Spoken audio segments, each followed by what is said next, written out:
Sveiki, šiame video parodysiu, kaip valdyti prekės pasirinkimus. Kas tai prekės pasirinkimai? Tiesiog pasižiūrime vieną iš prekių. Štai matote galimi prekės pasirinkimai. Tai gali būti žymės langelis, kai pasirinkama viena konkreti prekė.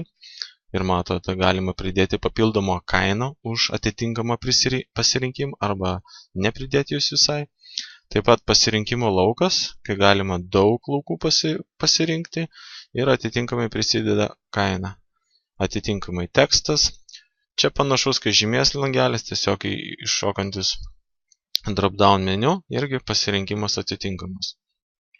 Teksto laukas gali, kad įvestų jūsų klientai, įkelti failą, netgi pristatymo datą, kad jie galėtų pasirinkti, arba netgi laiką. Yra variantas, kai galima ir datą, ir laiką. Taigi pasižiūrėkime, kaip tai visą padaryti mūsų naujoje sukurtoje prekėje. Štai čia visų pirma mes sukursim naują pasirinkimą dėl spalvos. Kur šie visi pasirinkimai yra valdomi ir parenkami pavadinimai. Jums reikia administracinėje aplinkoje įti katalogas ir susirasti pasirinkimus. Štai čia yra pasirinkimai. Štai čia ir matote visus pasirinkimus. Jeigu norite sukurti naują, tiesiog spaudžiate naują. Mes šiuo atveju pasižiūrėsim jau sukurtą, tiesiog pasirinkti spalvą. Aš paspausiu redaguoti, jei paspausiu naują, atitinkamai būtų išmetę meniu. Kaip matot, čia tiesiog aktualu pasirinkti tipą. Kaip matot, tai yra pasirinkimas. Kas tas yra pasirinkimas? Gal mes grįžtame ir pasižiūrėkime visus pasirinkimus.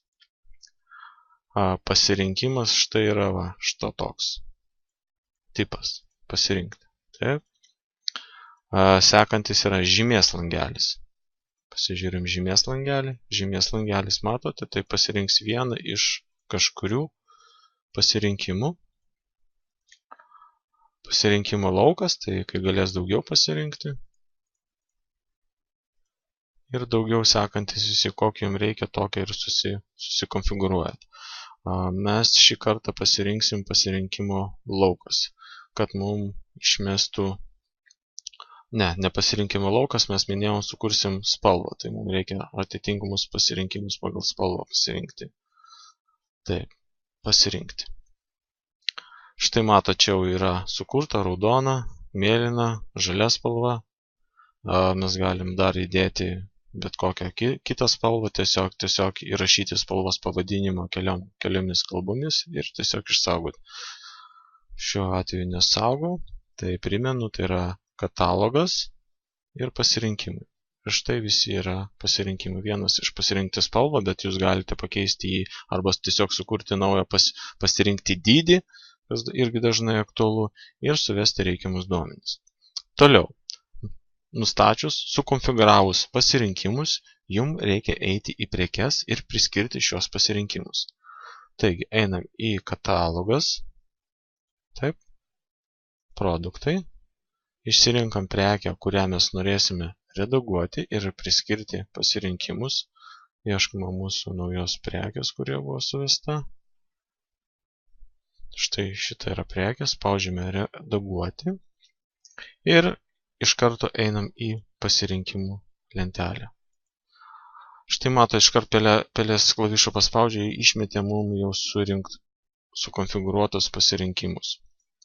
Tiesiog galiu aš iš karto pasirinkti spalvą, iš karto išmetė, matot, ne visi buvo, tai aš tiesiog pradėjau rašyti ir mums išmetė reikalingus. Taip, pasirinkome. Niuansas. Galima pasirinkti taip arba ne, tai yra reikalaujama arba nereikalaujama, kad klientai pasirinktų. Štai matot. Tai žvaigždutė atsiras, jeigu tai yra reikalaujama pasirinkti. Dažniausiai taip, nes mes norim žinoti, kokią prekę pasirinko. Toliau paspaudėm pliuso ženklą. Ir štai reikšmės visos. Čia sumažinsim meniu, kad geriau matytųsi. Taip. Visos mūsų suvestos spalvos. Geltona. Pridedam mėlyną, pridedam raudoną ir dar vieną spalvą žalia. Reikia nustatyti konkrečios spalvos, kiek mes turim prekių, mums neaktualu, tai tiesiog būtina įvesti, nes jeigu neįvesim tiesiog to pasirinkimo ir jau neberodys. ar sumažinti taip arba ne. Ir štai šitoje vietoje jūs galite pridėti kainą arba sumažinti. Priklausai nuo pasirinkimo. Mes galime pridėti, pavyzdžiui, 10 eurų, už pasirinkimą geltoną, mėlyną daleiskim 20 eurų, už šitą 30, o už žalę pasirinkimo jokio nepriskirsime, tiesiog bus tokia kaina, kokia yra. Belieka išsaugoti. Spaudžiame išsaugoti ir einam pasižiūrėti į mūsų naujos prekės pasirinkimus. Štai matote pasirinkimus. Kaip matot, vienos žalios spalvos nėra papildomas kainos, kadangi mes nepridėjom visų kitų, kaip matot, įvesta atitinkama kaina.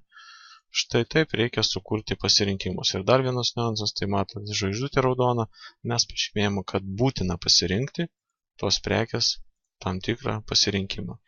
Lygiai atitinkamai valdomi ir visi kiti pasirinkimai, kuriuos štai šitoje prekėje sukonfiguravau. Ar jums tai reikia žymės langelius, čia jums kaip patogiau.